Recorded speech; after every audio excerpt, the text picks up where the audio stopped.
Hai hai hai. Selamat datang kembali di channel Min Donghua. Kali ini kita akan melanjutkan cerita Donghua, Battle Troop di Heaven. Nggak pakai lama lagi, langsung aja kita ke ceritanya. Cekidot. Jelas bagi Xiaoyan berita ini seperti sambaran petir yang menghantam tubuhnya. Bagaimanapun Xiaoyan telah membunuh Tianxun dan Ningyo. Bahkan Xiaoyan juga menghabiskan banyak usaha untuk melakukannya. Dan hal yang paling penting dia gunakan adalah sebuah belati yang diberikan nomor 1 untuknya. Dan itu hanya bisa digunakan 3 kali. Dan sebelumnya, Xiaoyan telah menggunakannya pada keduanya. Dengan kata lain, jika Xiaoyan menggunakannya lagi, maka belati Tongyu akan kehilangan efeknya. Lagi pula, keduanya mampu eksis hingga saat ini, dan mereka telah hidup sejak zaman yang mulia hingga sekarang. Dengan kekuatan mereka, bagaimana mungkin mereka tidak menemukan senjata seperti belati Tongyu untuk menghadapinya? Pada akhirnya, hal itu tidak dapat diselesaikan, yang menunjukkan bahwa istana surgawi tidak sederhana. Dan di belakang para raja roh ini, ada keberadaan yang sangat menakutkan, yang tidak hanya memberi mereka hati biru, tapi mereka juga memberikan para raja roh istana surgawi kekuatan keabadian. Sekalipun mereka mati, mereka akan dibangkitkan kembali. Sekarang, Xiaoyan juga mengerti, jika dia tidak dapat menemukan akar permasalahannya, maka sama sekali tidak dapat dibunuh. Tapi untuk saat ini, Xiaoyan merasa bahwa tidak ada gunanya berpikir terlalu banyak. Jadi setelah Xiaoyan kembali tenang, matanya sekali lagi tertuju pada aula semua orang suci. Apa saja yang ada di sini? Bisakah saya mendapatkan yang manapun yang saya inginkan? Kata Xiaoyan sambil melihat-lihat di sekelilingnya. Namun Yuyan terus menempel di tubuh Xiaoyan dengan sebagian besar tubuhnya lembut. Kemudian wajah cantik sedikit memerah dan mengangguk dengan lembut. Jangankan sesuatu yang ada di sini, jika Anda bersedia menjadi laki-laki selir saya, maka seluruh aula semua orang suci ini akan menjadi milik Anda. Mendengar itu, Xiaoyan tidak menjawab. Sebaliknya, dia mengambil 2 langkah cepat dan berjalan ke loh batu pil keberuntungan. Bagaimanapun, efek dari pil keberuntungan ini cukup bagus. Hanya saja sebelumnya, Xiaoyan hanya bisa menukar poin kontribusinya dengan 10 buah pil keberuntungan khusus. Tapi sekarang, Xiaoyan tidak akan hanya melihatnya. Pil keberuntungan spesial ini dan beri saya 1000 pil untuk mencobanya. Xiaoyan segera menunjuk dan berkata dengan serius. Begitu pernyataan ini keluar, pelayan yang bertanggung jawab untuk menjual pil keberuntungan juga sedikit terkejut. Tapi melihat Nona Yuyan di sebelahnya Xiaoyan, pelayan itu hanya bisa membungkuk hormat terlebih dahulu. Kemudian dia berkata sambil tersenyum masam. Saya minta maaf, totalnya hanya ada sekitar 100 pil keberuntungan khusus, dan itu semua adalah tabungan di aula semua orang suci. Jelas, pelayan itu juga takut menyinggung Yuyan, jadi dia sangat berhati-hati saat berbicara. Hanya ada 100. Baiklah, saya harus puas dengan itu. Ekspresi Xiaoyan tampak tak berdaya, seolah-olah dia terlihat cukup kecewa. Bagaimanapun, untuk menukar pil keberuntungan khusus dibutuhkan 20.000 poin kontribusi. Jika 100 pil keberuntungan, maka sama dengan 2 juta poin kontribusi. Dan jumlah ini cukup mahal di alam iblis semua orang suci. Namun, jika seseorang dapat menyumbang jutaan poin kontribusi sekaligus, Xiaoyan khawatir itu hanya bisa dilakukan oleh orang yang berkuasa. Bahkan di aula budak Dewa Surah, Dewa perjudian tertinggi sulit untuk menukar jutaan poin kontribusi secara langsung. Ini.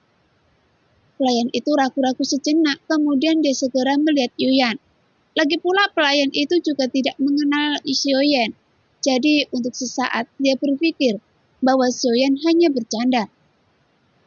Itu saja, jika sulit bagi saya untuk mendapatkannya, tidak masalah. Tapi jangan salahkan saya jika saya tidak mau. Setelah Xiaoyan selesai berbicara, dia menarik kembali lengan yang dipegang Yuyan, yang membuat mata indah Yuyan langsung menatap pelayan itu. Kemudian sebuah paksaan yang tak terlihat langsung mengejutkan hati pelayan itu. Ini adalah untuk Anda dan suami saya menginginkan semuanya.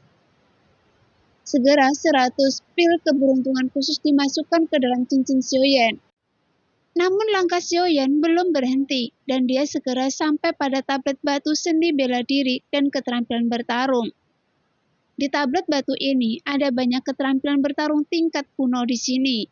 Hanya saja Xiaoyan tidak mengetahui bagaimana alam iblis semua orang suci bisa mengumpulkan begitu banyak keterampilan bertarung tingkat kuno.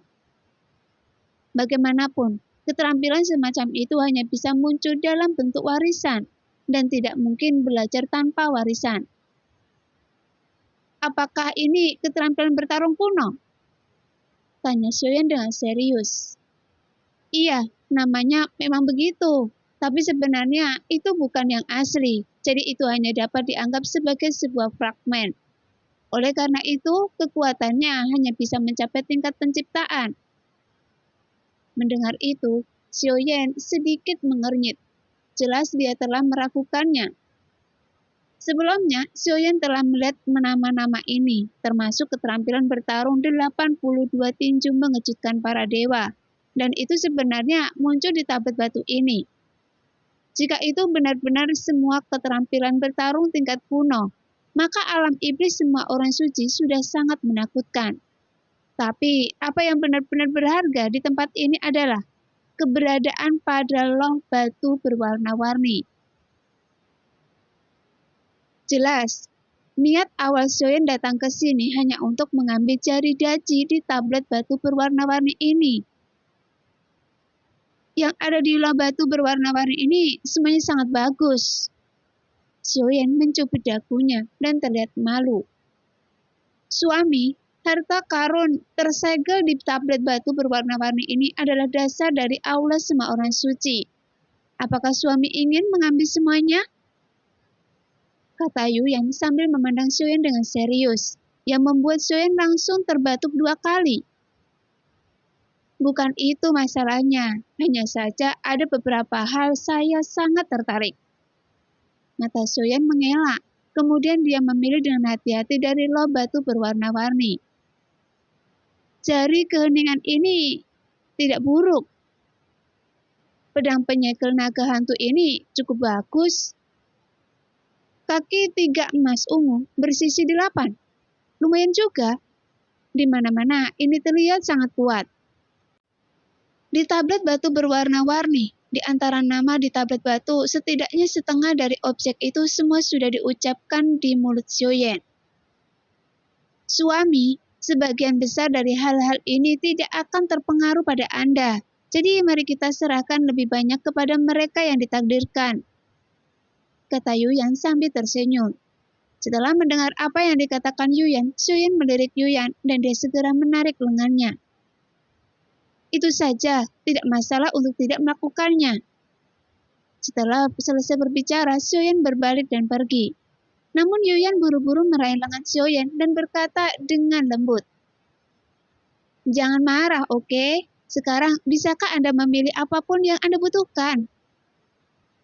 Sungguh. Xiaoyan menoleh sedikit dan berkata dengan serius. Dan Yuyan mengangguk berulang kali yang membuat pelayan itu menatapnya dengan senyum pahit di wajahnya.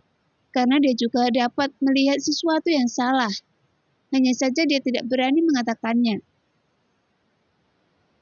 Saya juga bukan orang yang serakah. Saya hanya akan membacakan namanya selanjutnya. Jari mencapai keheningan. Pedang Fengsen naga hantu. Kuali batu kecubung bermata 8. Kuasa langit terbuka. Kali ini, meskipun Xiaoyan tidak menyebutkan setengah nama pada tablet batu berwarna-warni, namun masih ada lebih dari selusin nama harta karun yang Xiaoyan sebutkan. Total harta karun ini membutuhkan 5 juta poin kontribusi. Kata pelayan itu dengan gugup. Mendengar itu, Yuyan mengangguk berulang kali. Kemudian dia mengeluarkan tokennya. Segera pelayan itu mengambil token Yuyan. Setelah memeriksanya, dia tersenyum pahit dan berkata, Nona Yuyan, kontribusi Anda tidak cukup. Kata pelayan itu dengan hati-hati. Tentu saja dengan statusnya dia tidak akan berani menyinggung perasaannya sedikit pun. Tapi aturan aula semua orang suci juga harus dipatuhi. Itu tidak cukup, atau ada beberapa banyak potongan yang harus Anda pilih lagi? Kata Yuyan, menepuk bahu Xiaoyan, seolah-olah dia sedang membujuk seorang anak kecil. Itu saja, tidak lagi. Xiaoyan tiba-tiba menunjukkan ekspresi tidak senang. Kemudian dia berbalik dan pergi lagi. Baiklah, saya akan mencarikan jalan keluarnya untuk Anda. Gabungkan saja semuanya dan saya akan mengirimkan nilai kontribusinya nanti. Kata Yuyan pada pelayan. Setelah sedikit ragu, pelayan itu buru-buru melaporkan masalah ini kepada atasan. Yakinlah, karena saya berjanji pada suami saya, maka saya pasti tidak akan mengingkari janji saya.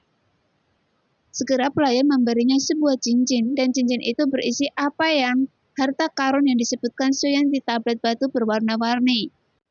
Setelah Xiaoyan menerima cincin itu, kekuatan jiwa Xiaoyan menyapu ke dalamnya, dan saat itulah Xiaoyan menunjukkan senyum puas di wajahnya. Terima kasih Nona Yuyan atas kemurahan hati Anda, kata Xiaoyan sambil tersenyum. Suami, Anda masih memanggil saya Nona? Mulai sekarang, sebaiknya panggil saja saya Yan Er. Pada saat ini pipi Yuyan mulai memerah. Kemudian dia bersandar di dada Xiaoyan dengan lembut dan berkata dengan penuh semangat. Segera Xiaoyan mundur setengah langkah sedikit. Kemudian Xiaoyan menatap Yuyan dan berkata sambil berpikir. Yan Er, apakah Anda ingat? Sebelumnya Anda mengatakan di dunia hebat bahwa Raja Jahat meninggalkan avatarnya di alam iblis semua orang suci. Sekarang, di mana avatar ini? Setelah Yuyan mendengar gelar Yan Er, dia tiba-tiba berseri-seri karena gembira. Kemudian dia menerkam Xiaoyan lagi dengan menggunakan 2 kelinci putih bersamanya untuk meremas dada Xiaoyan. Tentu saja saya ingat, apapun yang diinginkan suami saya akan memberi Anda tubuh saya. Wuhui, peluk lagi. Nah, demikianlah cerita hari ini. Terima kasih yang sudah menonton video Min Er sampai selesai. Sampai jumpa di video selanjutnya. Bye-bye.